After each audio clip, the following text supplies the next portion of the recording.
Bonjour à tous, nous allons aujourd'hui regarder la dernière partie du chapitre avec la socialisation différenciée. Socialisation différenciée selon le genre et selon le milieu social. Donc le genre.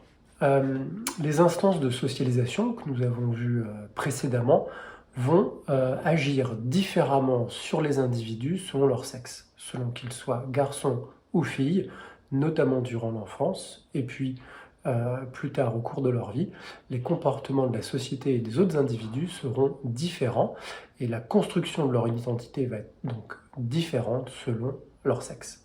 Alors, tout d'abord, petit rappel et petite différence entre le genre et le sexe. On l'a déjà vu, le sexe est une attribution biologique, acquise, héritée. Le genre est une socialisation, un élément construit socialement. Le genre, lui, désigne la partie socialement construite de l'identité et va compléter, la plupart du temps, le sexe biologique. Comment se fait cette construction de l'identité autour du genre? Elle se fait à travers ce qu'on a appelé des stéréotypes. Le stéréotype, nous l'avons vu rapidement, c'est la tendance des êtres humains à les catégoriser, généraliser leurs semblables. Et donc on va avoir plutôt tendance à majorer les individus qui nous ressemblent et à majorer les différences entre les groupes sociaux. Ce stéréotype, il est très utile pour aider à la construction identitaire, on en a vraiment besoin. Par contre, l'inconvénient, c'est qu'il tend à généraliser des comportements, des normes et des valeurs. En soi, la socialisation genrée n'est pas critiquable. Ce qui est critiquable, c'est les conséquences de cette socialisation qui est plutôt désavantageuse aux femmes et plutôt avantageuse aux hommes. Donc vous le comprenez, on s'intéresse aux conséquences de la socialisation selon le genre.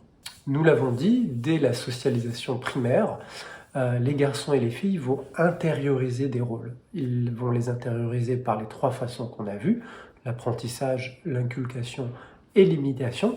Et les parents, l'école, les médias, plus tard le travail ou la religion, vont aller plutôt dans le sens d'un renforcement de ces différences de genre. On peut citer plusieurs exemples, notamment les jouets qui sont c'est de moins en moins le cas, mais qui sont encore assez genrés. Vous alliez, il y a une dizaine d'années, dans un rayon de supermarché, vous aviez d'un côté les jouets pour garçons, avec tendance d'usage du bleu, et puis de l'autre, le rayon des filles, avec beaucoup de roses, et peu de jouets finalement non genrés. On le retrouve aussi dans la répartition des cours d'école. Jusqu'à récemment, vous avez une répartition qui était très inégale entre les garçons et les filles. Les garçons avaient tendance à plutôt faire des jeux ou des sports qui prenaient beaucoup de place dans la cour de récréation, occupaient l'essentiel du terrain, si j'ose dire, et les filles étaient du coup remisées sur les périphéries des cours de récréation et donc ne disposaient pas du tout du même espace pour s'amuser entre deux cours. On note des différences très importantes d'orientation dans les études, notamment dans les études scientifiques ou alors dans les études les plus sélectives. Un exemple qu'on donne souvent, c'est le fait qu'il y ait désormais 50% de filles en première année de médecine, mais encore une minorité de filles, de femmes, dans les métiers de médecine spécialisée, notamment les chirurgiens, qui sont encore à 90% des hommes. Comment se fait cette sélection? On pourrait prendre aussi l'exemple des prépas où vous avez encore 60% de garçons en prépa alors que les filles ont de meilleurs résultats au bac. Cette sélection, elle se fait par une autocensure qui fait que les filles vont s'estimer moins compétentes que les garçons à niveau égal. Et donc cette moindre confiance en elles va les faire moins souvent choisir les filières les plus sélectives. On a ici un problème de représentativité. Nous l'avions dit un petit peu plus tôt, les filles, les femmes ont besoin de se projeter et donc d'avoir des figures, des modèles de femmes qui existent. C'était l'exemple d'avoir une femme astronaute, d'avoir une femme première ministre, d'avoir une femme présidente dans les autres pays. Ça aide à la projection des filles et des femmes plus tard pour entreprendre des études plus sélectives. Donc, nous l'avons dit, il y a des intériorisations de rôles qui sont différenciées. Un exemple classique, c'est le fait que les garçons pleurent moins. Les garçons ne pleurent pas moins pour des raisons biologiques, mais essentiellement sociales. Ils vont s'interdire, ils vont avoir ce qu'on appelle un déni de sentimentalité. Ils ne vont pas exprimer leurs sentiments autant que les filles. Et donc, les garçons vont plutôt s'empêcher de pleurer, notamment entre pairs. Les garçons entre eux vont déconsidérer le fait de pleurer. Et puis, à la maison, les garçons vont très rarement voir leur père pleurer. Donc la conséquence, c'est pour le coup une vraie construction sociale par rapport à l'expression des émotions et des sentiments. Aujourd'hui, on est plutôt sur une atténuation de ces différences de genre et surtout sur une atténuation des désavantages pour les femmes. Néanmoins, nous ne sommes pas du tout sur une... Néanmoins, les désavantages demeurent. Nous pouvons regarder les différences de salaire hommes-femmes qui sont brutes de 20% et même après retraitement en temps de travail et en niveau de qualification qui sont encore de 6 à 7%. Et donc c'est une inégalité formelle qui reste à combattre. L'émancipation des femmes en France est en marche depuis une soixantaine d'années, depuis la fin des années 60, mais on observe malgré tout encore une distribution inégale des rôles et des statuts dans nos sociétés en fonction du genre. La socialisation selon le milieu social. Alors quand on parle de milieu social, en sociologie, généralement, on a tendance à découper l'univers social, c'est-à-dire la société, en 3 blocs, pas forcément homogènes, pas forcément très distincts, mais qui vont faciliter un petit peu les analyses. On va partir des milieux aisés, qui sont plutôt favorisés en termes de diplôme, en termes de revenus, en termes de patrimoine. Les classes moyennes, qui sont, comme leur nom l'indique, situées plutôt au niveau médian en termes de ressources économiques, en termes de ressources culturelles, et les classes populaires qui sont les plus défavorisées, justement dans les ressources qui comptent dans la vie, le diplôme, le revenu, le patrimoine, la culture. Eh bien, la socialisation, et surtout la socialisation primaire, à travers les instances qu'on a vues précédemment, l'école et la famille, va être très différente selon le milieu social d'origine.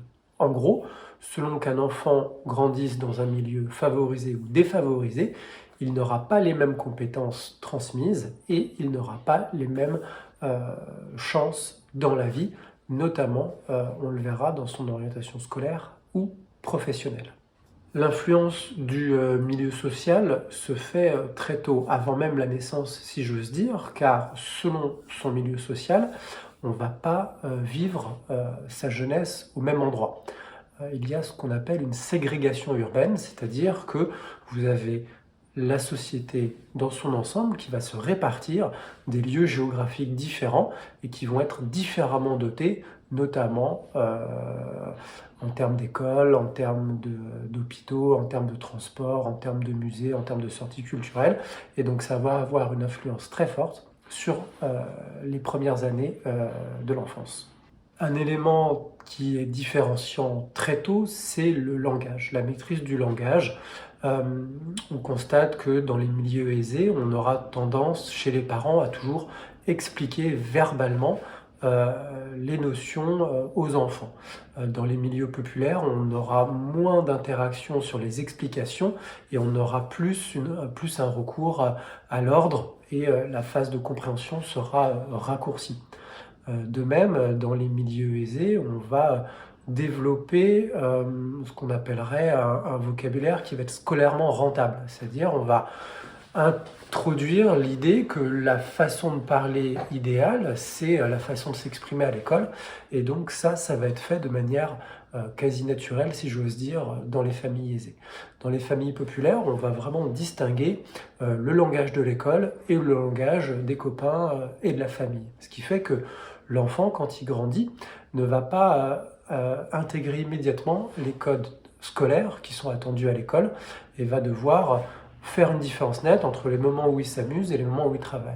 Dans les familles aisées, ce sera l'inverse. Il n'y aura pas vraiment de frontières et les parents vont mettre en place des outils pédagogiques qui vont justement être ce qu'on appelle les jouets ludiques, qui vont être joués en s'amusant, jouer des jeux qui sont scolairement rentables pour la suite. Une autre différence importante, c'est l'autonomie et l'obéissance. Dans les milieux aisés, on va plutôt développer la créativité et l'autonomie des enfants.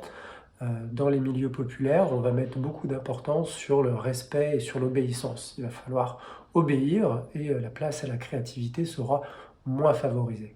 Les travaux sociologiques nombreux et anciens se sont rendus compte que les normes attendues à l'école étaient très proches des normes adoptées par les familles les plus favorisées.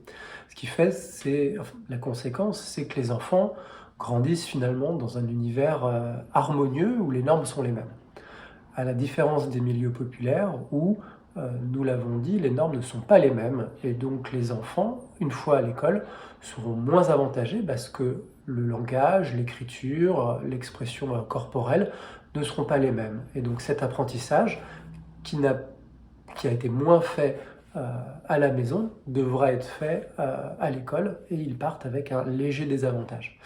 L'école ici n'est pas neutre, c'est-à-dire qu'elle va légitimer des notions qui ne sont pas apprises à l'école mais qui sont apprises à la maison. Et elles ne sont pas apprises à la maison de façon égale selon son milieu social. Un exemple classique, c'est le goût pour la lecture. Le goût pour la lecture, qui est a priori faiblement issu d'un acquis biologique, mais qui est fortement socialement construit. Eh bien, les familles vont apporter différemment un apprentissage au goût de la lecture. C'est-à-dire que les parents qui lisent beaucoup vont très tôt et très vite lire des histoires aux enfants. A l'inverse, dans une famille où l'on lit peu, où on est moins diplômé, ce sera plutôt le recours aux consoles de jeux ou à la télé pour divertir les enfants. Et ben, on voit bien qu'un livre et une console n'ont pas la même rentabilité à l'école. Évidemment que le livre apportera beaucoup plus d'atouts en termes de lecture, en termes d'orthographe, en termes de compréhension que la télé ou le jeu vidéo. Enfin, nous l'avons dit, la capacité d'un élève à prendre de l'autonomie, à être créatif, à prendre la parole chez lui, lui donnera un avantage certain en termes d'oralité et d'expression orale à l'école. Nous le rappelons ici, les blocs de milieux sociaux ne sont pas homogènes. Il existe énormément de variations et beaucoup d'exceptions aux généralités que nous avons exposées. Néanmoins, elles constituent une réalité sociale très forte qui est vérifiée très régulièrement par toutes les études sociologiques. La conclusion, c'est la force de la socialisation primaire. On se rend compte que dès l'enfance, les enfants, en France, les petits garçons, les petites filles, vivent dans la même société, mais ne semblent pas vivre dans les mêmes mondes sociaux.